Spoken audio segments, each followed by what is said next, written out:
Hello friends, आप देख रहे हैं स्टडी विथ अमित और आज हम पढ़ेंगे क्लास 10th राजस्थान बोर्ड की हिंदी बुक का 8th चैप्टर, जिसके कवि हैं नागार्जुना और कविता का नाम है कल और आज। चलिए हम कविता पढ़ते हैं। अभी कल तक गालियां देती तुम्हें हताश खेतिहार, अभी कल तक धूल में नहाते थे गौरैयों के झुंड, अभी कल तक पथराई हुई थी धनहर खेतों की माटी, अभी कल तक धरती की कोख में दुबके पड़े थे मेंढक, अभी कल तक उदास और बदरंग था आसमान।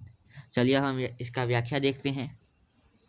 कवि प्रकृति या भगवान को संबोधित करते हुए कहता है कि इस मनोहरी वर्षा ऋतु के आगमन से पहले भीषण गर्मी से हताश किसान खेती को सूखती देख तुम्हें कोस रहे थे। वर्षा के आगमन की सूचना देती हुई गौरैया चिड़िया धूल में नहा रही थी। कुछ दिन पहले धान उगने वाले खेतों की मिट्टी भीषण गर्मी से सूखकर पत्थर जैसी कठोर हो गई थी। आज इधर से उधर फुदकते और टट्टर की ध्वनि में से रातों की गूंजने वाले मेंढक धरती के भीतर छिपे हुए थे।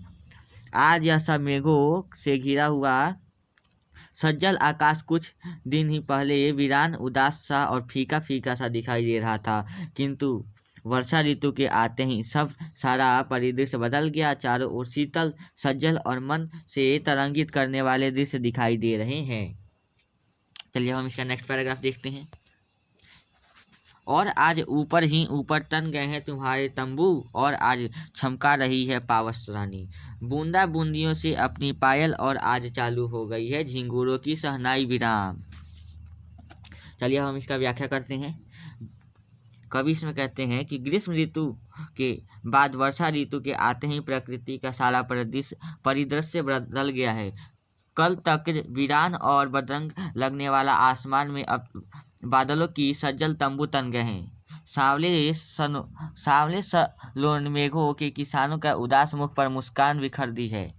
इस वर्षा आगमन के उत्साह पर वर्षा रानी अपनी क्षमा बरसाती बूंदों की पायल बजाती हुई नृत्य कर रही है। गर्मी के सन्नाटे भरे रात अब झिंगोरों की अविरल झंकार से गूंज रही है। यह वैसा ही है जैसे पावस के स्वागत में सैकड़ों संगीत का शहनाइयाँ बजा रहे हैं।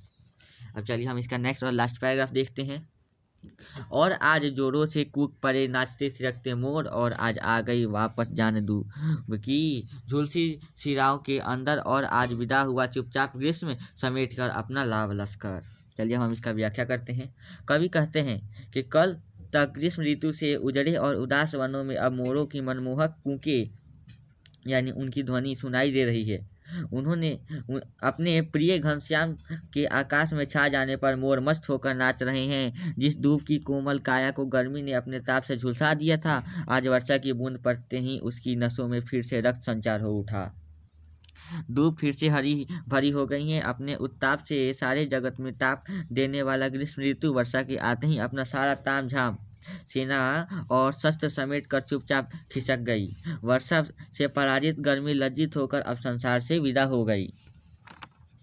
अब ये कविता यहीं पे कंप्लीट होती है। अगर आपको वीडियो अच्छा लगे तो please like share and subscribe कर दीजिएगा। Thanks for watching. जय हिंद, जय भारत।